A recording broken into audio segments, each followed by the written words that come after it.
This is X-ray. Tango, this is X-ray. Tango, this is X-ray. Sid? Yep. You'll have to get out there pretty quick. Why?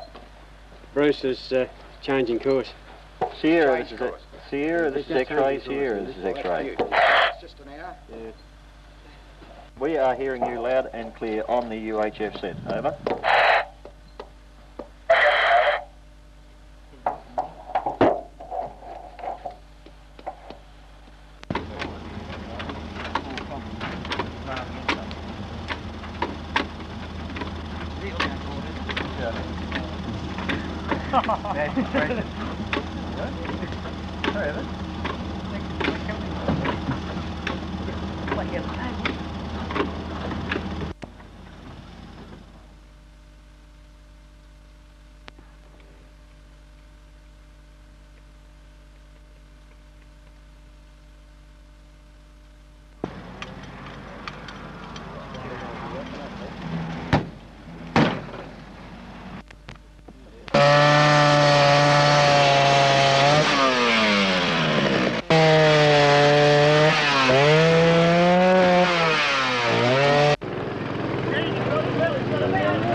Basic rescue course conducted at the Geelong Racing Club for units from Region 7, October 1977.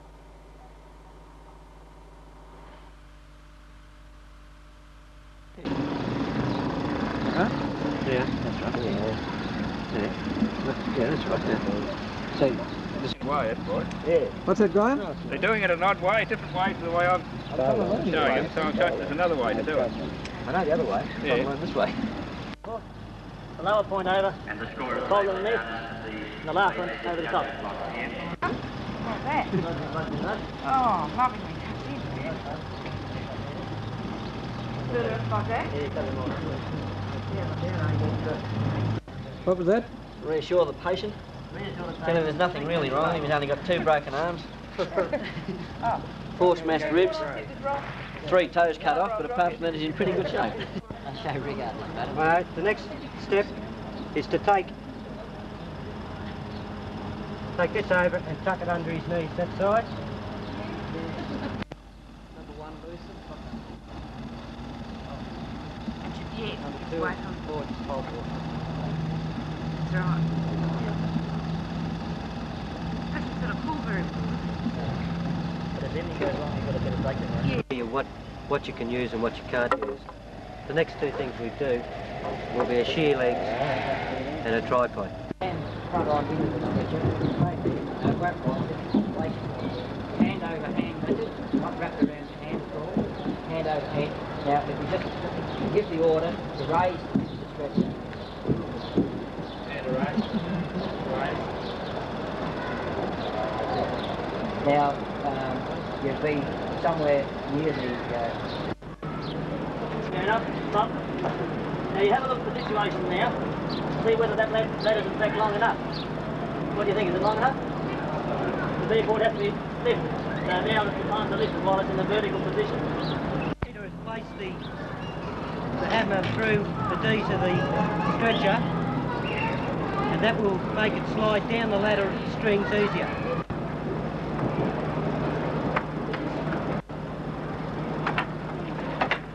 once you get...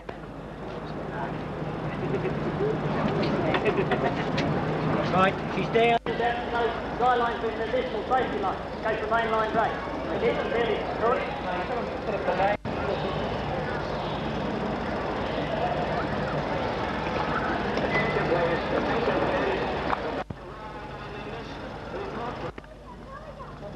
Stop, stop, and let's get the pitch off the surface.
Peter, cutting saws.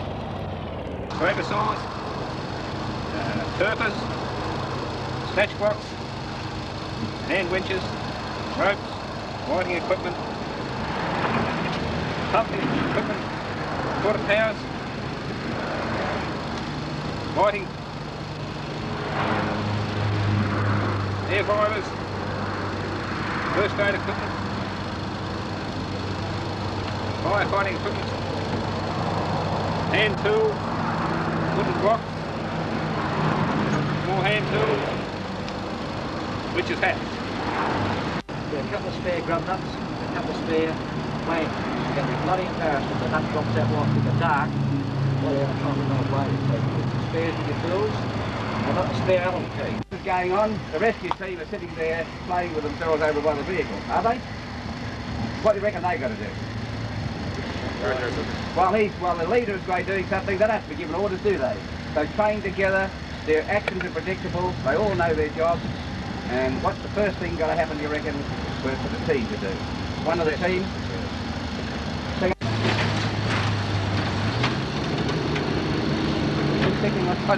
Police officer in charge of this incident? You called for us? David Colbeck is the policeman on this incident, and he has been reported to the policeman and getting the form. You'll notice a fire extinguisher has been placed alongside the vehicle. Nobody had to tell him to do it, to make sure it's a goer.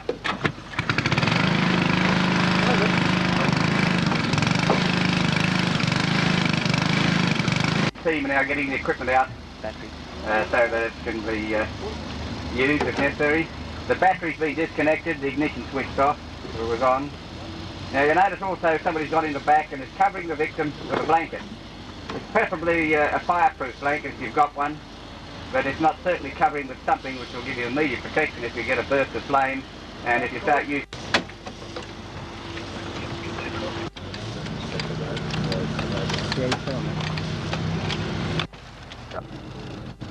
Never load it up whilst it's connected. Always disconnect it from the power point. I know that's probably not the safest way. You should go and turn it off, but you can't do it all the time in an accident situation. Before we go into the basic fundamentals of the operation of them, we should first know that fires can probably be classified in three groups. Group A. Where's your power? Now, here's safety features with the pumps in the top here. Pounds on the end of that handle to pull 1.5 tonne. If it gets too much for one man, that tells you you're just about to exceed the safety limit of the turfer.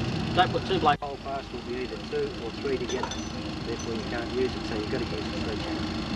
The rescue leader or whatever's checked that you're doing the right thing there anyway. But they're both full. It's no good getting out to the side and finding they're empty. You've hardly got any left. And also to make sure that there's no fuel that's been spilt.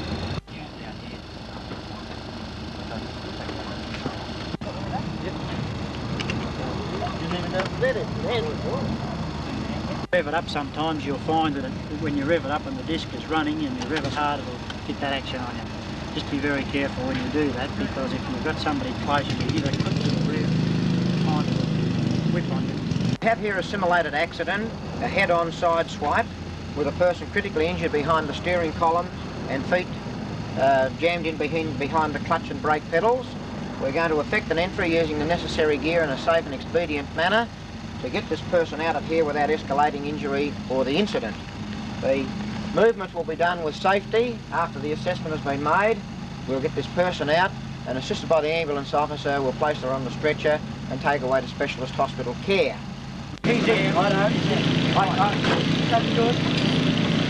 Blanket, just throw a blanket over there, Mike, and I'll untie you out. Yeah, we're fine. Alright. And operate the saver saw and cut through.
Communications course for Region 7 held at the regional office on the 1st of April 1978.